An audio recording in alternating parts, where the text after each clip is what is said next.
નમસ્કાર. ધોરણ 9 વિષય સામાજિક વિજ્ઞાન, પ્રકરણ 18 વન્યજીવન, ભાગ 1. વિદ્યાર્થી મિત્રો, આજે આપણે ભારતના વન્યજીવન એના વિશે ચર્ચા કરવાના છીએ. તો આ પ્રકરણની અંદર આપણે જે વન્યજીવન છે એના વિશે ચર્ચા કરીએ તે પહેલાં જોઈએ કે આ પ્રકરણની અંદર આપણે શું શીખીશું. તો ભારતની અંદર કેટલી પ્રજાતિઓ છે તેના વિશે ચર્ચા કરીશું. ભારતના પ્રાણી અને ભૌગોલિક પ્રદેશો, ભારતની વૈવિધ્યસભર વન્યજીવ સૃષ્ટિ એટલે કે ભારતની અંદર જોવા મળતા વન્યજીવો, વન્યજીવો અને તેના સંરક્ષણની જરૂરિયાત, ભારતના અગત્યના રાષ્ટ્રીય ઉદ્યાનો અને અભયારણ્યો, વન્યજીવ ઉપરના જોખમો, વન્યજીવ સંરક્ષણ માટેના ઉપાયો, વન્યજીવ સંરક્ષણ માટે લેવાયેલા પગલાં અને વિવિધ યોજનાઓ, વાઘ પરિયોજના, સિંહ પરિયોજના, એના વિશે આપણે આજે આ પ્રકરણની અંદર જુદા જુદા ભાગોની અંદર ચર્ચા કરીશું. તો આપણે પહેલાં જોઈએ કે ભારત એક એવો દેશ છે કે જ્યાં આગળ મોટાભાગના બધા જ પ્રકારના પ્રાણીઓ એ જોવા મળે છે. એનું મુખ્ય કારણ એ છે કે ભારતનું ભૂપૃષ્ઠ અને આબોહવા બંને ઘણું બધું સંબંધિત વૈવિધ્ય ધરાવતો દેશ છે. એટલે આપણે એનો ભૌગોલિક વિસ્તાર જોઈએ અને આપણી આબોહવા જોઈએ તો મોસમી આબોહવા છે. શિયાળામાં ઠંડી, ઉનાળામાં ગરમી, ચોમાસામાં વરસાદ. એટલે એના લીધે અહીંયા ભારતની અંદર વન્યજીવ સૃષ્ટિમાં પણ વિવિધતા જોવા મળે છે. એટલે જેવો પ્રદેશ, જેવું આબોહવા, જેવું તાપમાન, જેવો વરસાદ અને જેવો ભૌગોલિક પ્રદેશ એ પ્રકારે અહીંયા વન્યજીવો આપણને જોવા મળતા હોય છે. સમગ્ર વિશ્વમાં જીવસૃષ્ટિમાં 15 લાખ પ્રજાતિઓ નોંધાયેલી છે,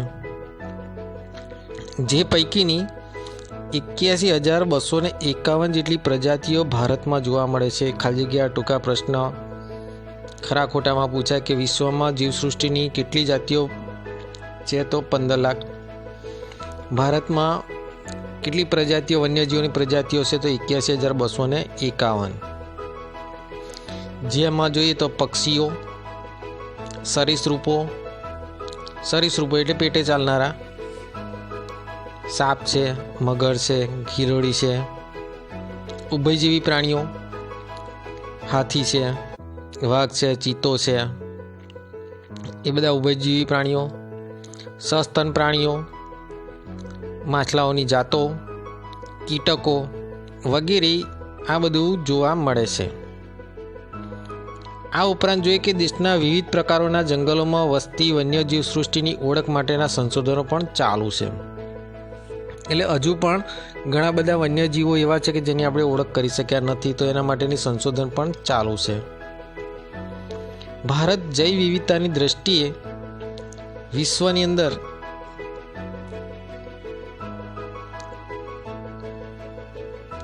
વિશ્વમાં ખૂબ જ પ્રસિદ્ધ, બૃહદ અને જૈવ વિવિધ ધરાવતા 8 દેશોમાં 6ઠ્ઠા ક્રમે છે. એટલે વિશ્વની અંદર જૈવ વિવિધતાની દ્રષ્ટિએ વિશ્વમાં ભારત 8 દેશોમાં ભારત 6ઠ્ઠા ક્રમે આવે છે. ખાલી જગ્યા ટૂંકા પ્રશ્નો એની અંદર ગણાવી શકાય. ભારતના જંગલ વિસ્તારનું પ્રમાણ ઓછું છે, તેની સરખામણીએ આ વન્યજીવનું વૈવિધ્ય ઘણું નોંધપાત્ર ગણાવી શકાય. કારણ કે ભારતના કોઈપણ ખૂણામાં, કોઈપણ પ્રદેશમાં તમે જાઓ તો તમને કોઈ ને કોઈ વન્યજીવ જોવા મળશે. સામાન્ય રીતે જોઈએ તો આપણી આજુબાજુ ઘણા બધા પ્રાણીઓ પણ તમે જોયા હશે. હવે વન્યજીવ કોને કહેવાય તો વનમાં રહેતા, વન એટલે જંગલો, વૃક્ષોના સમૂહને વન કહે છે અને વનમાં રહેતા જીવોને વન્યજીવ કહેવામાં આવે છે. તો એની અંદર બધી જ પ્રકારના વન્યજીવો જોવા મળે. ફરી એકવાર ટૂંકા પ્રશ્ન કે સમગ્ર વિશ્વમાં જીવસૃષ્ટિની દ્રષ્ટિએ કેટલી પ્રજાતિઓ નોંધાય છે તો 15 લાખ. ભારતમાં વન્યજીવ સૃષ્ટિની કેટલી પ્રજાતિઓ છે તો 81,251. કઈ પ્રકારના પ્રાણીની પ્રજાતિઓ જોવા મળે છે તો પક્ષીઓ, સરીસૃપો, ઉભયજીવી પ્રાણીઓ, સસ્તન પ્રાણીઓ, મત્સ્યજાતો વગેરે, કીટકો વગેરે એ વન્યજીવો જોવા મળે છે. ભારત જૈવ વિવિધતાની દ્રષ્ટિએ વિશ્વમાં 8 દેશો પૈકી ભારત 6ઠ્ઠા ક્રમે આવે છે. ભારતની અંદર જંગલોનું પ્રમાણ ઓછું છે, પણ છતાં પણ જંગલ વન્યજીવનું વૈવિધ્યપણું નોંધપાત્ર ગણાવી શકાય છે. તો આમ ભારતની અંદર આ ભૌગોલિક વિસ્તારની દ્રષ્ટિએ ઉચ્ચ પ્રદેશો, પર્વતો, ખીણો, મેદાનો, રણ પ્રદેશ વગેરે જોવા મળે છે. તો બધી જ પ્રકારના પ્રદેશોમાં બધી જ પ્રકારના પ્રાણીઓ જોવા મળે છે. તો જેવો પ્રદેશ એ પ્રકાર હિમાલયમાં જોઈએ તો યાક જોવા મળશે. બહુ ઠંડો વિસ્તાર હોય તો કશ્મીરી મૃગ ને બધું હિમાલયની અંદર જોવા મળે છે. તિબેટની અંદર તિબેટિયન રીંછ પણ હિમાલયની અંદર જોવા મળે છે.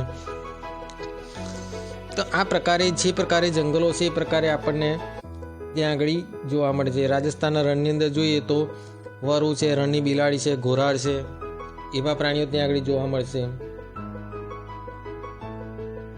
તો હિમાલયની અંદર વાઘ, હાથી, ગેંડો, દીપડો, હરણ વગેરે જેવા પ્રાણીઓ પણ હિમાલયની કાર્બોટમાં જોવા મળશે. તો એ પ્રકારે જે પ્રકારે જંગલ છે, જે પ્રકારે ભૌગોલિક પ્રદેશ છે, એ પ્રકારે ત્યાં આગળ વન્યજીવો જોવા મળે છે. આગળ આપણે ચર્ચા કરીએ ભારતના ભૌગોલિક પ્રદેશો. તો વનસ્પતિની વિવિધ લાક્ષણિકતાઓને આધારે તેના કુદરતી પ્રદેશો પાડવામાં આવે છે. તે મુજબ જીવસૃષ્ટિના આધારે પણ પ્રાદેશિક વિતરણ તારવી શકાય છે. ભારતમાં જોવા મળતી જૈવ સૃષ્ટિને તેની લાક્ષણિકતાઓના સામ્ય અને કોઈ પ્રદેશમાં તેમની વિશેષ ઉપસ્થિતિ, વસવાટ જેવા પાસાને આધારે ભારતને 9 પ્રાણી ભૌગોલિક ભાગમાં વહેંચવામાં આવ્યા છે.